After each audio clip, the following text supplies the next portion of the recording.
and welcome to episode 4 of Talking Smarks here on AIM Student Radio, the way radio should be. I'm Josh here with your recap of this Wednesday's AEW Dynamite. Absolutely stacked show. Honestly, arguably one of the best episodes of AEW Dynamite of the year. Let's not waste any time and jump right to it. Last night's AEW Dynamite was from the Cable Dahmer Arena in Kansas City. Sorry to any Chiefs fans that might be listening to this. We have Russell Wilson. We have a new owner. We're taking the AFC West this year, and that's my sports spiel for the day. And this was a sold-out crowd, and they were hot the entire night. We're going ahead and kicking off with the AEW Interim Championship Eliminator Series. This was started with a Battle Royale to kick off the broadcast. It was under the casino rules that AEW has popularized since their inception. The first group in the ring, and keep in mind, the winner of the Casino Battle Royale has to pull double duty tonight. They have to go on and face the number 1 ranked Jon Moxley in the main event for the chance to go on to Forbidden Door and face whoever the winner is of the Hiroshi Tanahashi and Hiroki Goto match at New Japan Dominion, the winner will go on to Forbidden Door as well. The first group in the ring was Darby Allin, Eddie Kingston, Lance Archer, Tony Nese, and Daniel Garcia, don't let me forget him. Had a little bit of storyline going here. Eddie automatically going after Daniel Garcia. They've been feuding back and forth for months, both solo and as part of the ongoing Blackpool Combat Club / Eddie Kingston, Santana, and Ortiz versus the Jericho Appreciation Society storyline. Eddie's just going after Daniel Garcia from minute 1. This was immediately followed by the second group, which consisted of Absolute Ricky Starks, Jake Hager, Rey Fenix, Swerve Strickland, and Keith Lee. So we have Swerve in our glory going right there. And you just see more action going on in the ring. Just a few moments while the third group is coming out. There is a little bit of a timing here, a little bit of a timing issue on the TBS broadcast. On the screen, you see the countdown clock going down to 0. You hear the alarm and no music plays. You see on the screen the entrance music for, looks like one of the members of the Dark Order, but no one comes out for a couple of minutes, so there seemed to be a little bit of a timing issue going on there. Finally, the group comes out, looks like John Silver of the Dark Order, and I cannot pronounce his first name, but Takeshita also from New Japan, Max Caster, and Colton and Austin Gunn of the Gun Club. They cut their usual rapping antics all the way to the ring. And this is just fun all around. By this point, the ring is filling up. You got guys getting tossed around left and right. Finally, you have the fourth group, which consisted of Powerhouse Hobbs, Bobby Fish, and Kyle O'Reilly, obviously members of the Undisputed Elite, Dante Martin, and Wheeler Yuta making his return to AEW after spending the past month in New Japan competing in the Best of the Super Juniors tournament. Good on him. Good to see him again. And as the match keeps going on, you get more and more drama building up because you have several storylines going on here. Obviously, Eddie Kingston's group and the Jericho Appreciation Society. You have Swerve Strickland and Keith Lee, the team of Swerve in Our Glory, who, keep in mind, only one person can win. So if it comes down to it, one is going to have to eliminate the other. And this comes in a little bit later. Jake Hager, obviously still going after Eddie Kingston, actually eliminates Eddie Kingston from the Battle Royale. So they're keeping this feud going. Finally, the Joker is revealed, the final entrant in the Battle Royale. Turns out to be a returning Andrade El Idolo. Had just been absent the last few weeks. He had the video package at Double or Nothing where he introduced Rush as his new business associate. But in real life, Andrade getting married to Charlotte Flair, and they just had their honeymoon. So it's good to see Andrade back in the ring. Kyle O'Reilly ends up winning the match, last eliminating Wheeler Yuta in a pretty stiff back and forth exchange. Now, keep in mind, Kyle O'Reilly's night is not over, not by far. Now he has to get ready to face Jon Moxley in the main event of Dynamite. So this was about an hour. Or no, this was the first half hour or so of the broadcast. So keep in mind, like I said, Kyle O'Reilly's night is not over. Up next, we had Jon Moxley cutting a promo in the back talking about how for the last 3 years since he has been in AEW, not only has he been in AEW, he's also been in New Japan. He actually held the IWGP United States Championship. So he is no stranger to the Forbidden Door and wrestlers coming in from different promotions. And ends the promo with saying, at Forbidden Door, the Forbidden Door will belong to him. Up next, we had a quick announcement from the broadcast team. So you had JR, Jim Ross, Excalibur, and Tony Schiavone breaking the news that still technically AEW champion CM Punk had his leg surgery yesterday morning and it appeared to be successful. Here's to a quick recovery. We want to see Punk back in the ring soon. This was immediately followed by a video package introducing the new AEW All-Atlantic Championship. This is an international title. It appears they have set up a little mini tournament. Each wrestler is from a different country, and you have, as the brackets fill out, it's going to be settled. The inaugural winner of the championship will be decided in a 4-way match at the Forbidden Door pay-per-view. This was immediately followed by the first qualifying match in the All-Atlantic Championship tournament, which consisted of Pac, for radio reasons I can't say his full name, and Buddy Matthews in a technical showcase of a qualifying match. Both men giving it their absolute all in the ring, both delivering absolutely stiff, brutal shots, both between all the acrobatics and the technical grappling. This was a sight to behold. I was glued to the screen the entire time. In the end, Pac wins, hits the black arrow on Buddy Matthews for the win. This was immediately followed by Eddie Kingston, who is still seething. And whether this was part of the show or not, it still hasn't been revealed yet. But Eddie goes on a rant. So supposedly one of the camera crew is starting to count him down and letting him know that he only has 1 minute. And Eddie's going off. He's just simply not having it. And he calls out Jake Hager for a match on Rampage,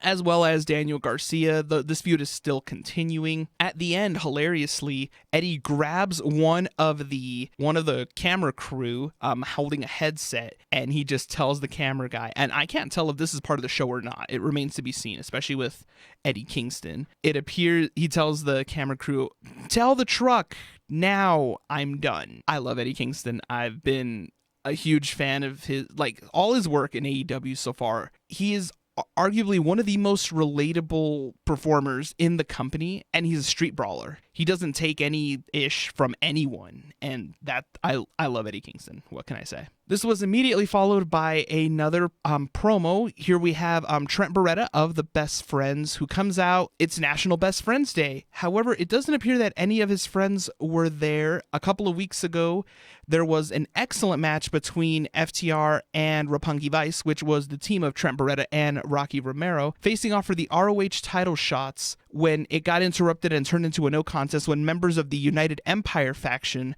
from New Japan Pro Wrestling showed up. Trent then goes on to challenge FTR, asks for a fair rematch. FTR comes out. It appears they want another rematch as well to see who is truly the best. They call out, and they make references, of course, to New Japan. We got a pay-per-view to promote after all. This leads to the long-awaited AEW debut appearance of Will Ospreay. Keep in mind, Will Ospreay is the leader of the United Empire faction. He's not alone, but this time it's different members of United Empire. This time you have Aussie Open coming out, laying waste to everyone. FTR, Trent, they all get it. Finally, the segment finishes up with Will Ospreay hitting his finishing move, the Hidden Blade, on Trent, leaving Trent just a mess in the ring. AEW and New Japan are going absolutely bonkers with this pay-per-view build, and I'm loving every second of this. This is going to be an amazing show. I don't care if it's 6 hours long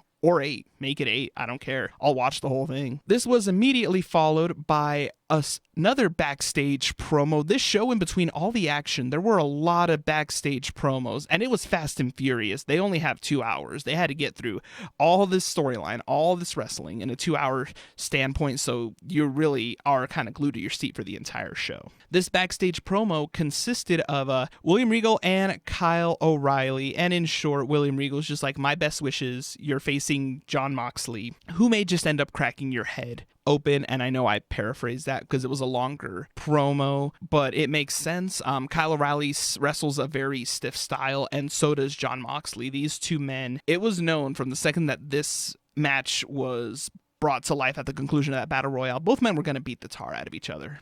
It was just granted. Up next, we have Adam Cole, Bay, on commentary for the upcoming match, which was Hangman Page, the now former AEW champion. Can't forget he did lose the belt to CM Punk at Double or Nothing. This is his first match back since the pay-per-view, taking on David Finlay, the son of the legendary Fit Finlay, also of New Japan Pro Wrestling. You'll notice a trend. There's a lot of New Japan talent on this show tonight, and it's absolutely great. Looks like Hangman is feeling like he's getting his confidence back just a little bit, has a little bit more swagger to him as he did compared to his last few weeks as AEW champion. Kind of a throwback to some of the character work he was doing a few years earlier with drinking beer. He goes outside the ring, walks to the crowd, sees a fan with a beer, grabs it, takes a sip of it, gives it back. Hangman does win the match, and this was a pretty excellent match. I haven't seen a lot of David Finlay in New Japan so far, but I'm gonna have to get caught up because he's the son of a legend, and in a lot of the moves, very similar to his father. Hangman then ends up cutting a promo in the ring, stating he knows he's not going to get a shot at the AEW World title anytime soon. But now he goes on to call out the IWGP Heavyweight Champion. He calls out Kazuchika Okada. If they are teasing this match for Forbidden Door, this is absolutely insane. Okada is the cream of the crop in New Japan Pro Wrestling. He is the top guy. Had an absolutely legendary feud with Kenny Omega a few years ago. That was actually the feud that got me sucked in to New Japan Pro Wrestling. I had a lot of people sending me clips of that first Omega Okada match from Wrestle Kingdom, and that's what got me hooked. I had heard, prior to this, I had heard a little bit about New Japan here and there. I kind of had heard of the Young Bucks and what they were doing over there and with Bullet Club, but then watching that first Omega Okada match, that got me hooked onto New Japan and getting caught up on all the storyline development with Bullet Club and the Elite, which then ended up, in a sense, leading to the creation of AEW. Adam Cole, still at the commentary desk, interrupts, says, "You're no longer champion. I won the Owen Hart tournament. If anyone should be getting a shot at Okada, it's me." It is kind of hard to argue with that. So will it be a 3-way match? Will it be Hangman and Okada? Will it be Cole and Okada? Only one way to find out. We have a few weeks left until this pay-per-view, and they are building this up beautifully. Wardlow next comes out. Wardlow then comes out, does an interview with Tony Schiavone, ends up calling out Scorpio Sky, who is the TNT champion. He says Wardlow also says he's wanting a match with CM Punk for the AEW World title, but he's okay with waiting until Punk gets back. This is immediately followed up by Smart Mark Sterling continuing the storyline from last week, coming out stating, basically calling Wardlow a dummy for tearing up legal documents in the middle of the ring, and he gives Wardlow 2 options. He can either face him in court, or he can face 20 security guards in a elimination match. Obviously, Wardlow's just going to eat up the security guards. We all knew it, but it's going to be a blast to see. This was followed by another backstage promo from the Young Bucks, stating that they are back, they're feeling more dominant than ever. Apparently, they left the door open for their backstage segment, because who's to follow but the Hardys, who beat the Young Bucks at Double or Nothing. The door's still open. Jurassic Express, Jungle Boy, Luchasaurus, obviously managed by Christian Cage, also come in. Christian proposes a challenge, something that made Christian and the Hardys famous, as well as the Young Bucks years down the line. Next week on Dynamite, a 3-way ladder match between all three teams for the AEW World Tag Team titles. The Hardys and the Young Bucks, obviously pioneers in ladder match. Jurassic Express, Jungle Boy, and Luchasaurus, very acrobatic as well. This is going to be an absolute bonkers match. Keep in mind some of the character work here. While Christian's going on and throwing the challenge down of the ladder match, Jungle Boy's like, whoa, what are you doing? They've been teasing Christian Cage turning heels means turning into a bad guy on Jungle Boy and Luchasaurus over the last few months. I have a feeling next week they're going to pull the trigger. Up next, we have another technical showcase of a match here. Here we have the AEW Women's Champion, Thunder Rosa, laying down an open challenge in another backstage segment. Marina Shafir, The Problem, accepts. Has Rosa bitten off more than she can chew? Her AEW title defenses have been mostly technical and really aggressive bouts. Only time will tell what comes next. Thunder Rosa comes out wearing this awesome Kill Bill inspired outfit. Ooh, I mean, I'm just thinking about this match right now. It was truly a technical showcase. Both women, obviously, great grapplers, Marina Shafir, and both Thunder Rosa, we can't forget. Both of them have real-life MMA experience. This was a brawl. Honestly, they could have gone on for like 40 minutes, and I would have loved every second of it. Thunder Rosa wins. Afterwards, Marina Shafir isn't having none of it. Jumps Rosa after the match, leading to Toni Storm coming out to make the save. Oh, but she's not there just to help Thunder Rosa. Toni Storm then goes to pick up the AEW Women's World Title belt, and it appears she has her sights set on this.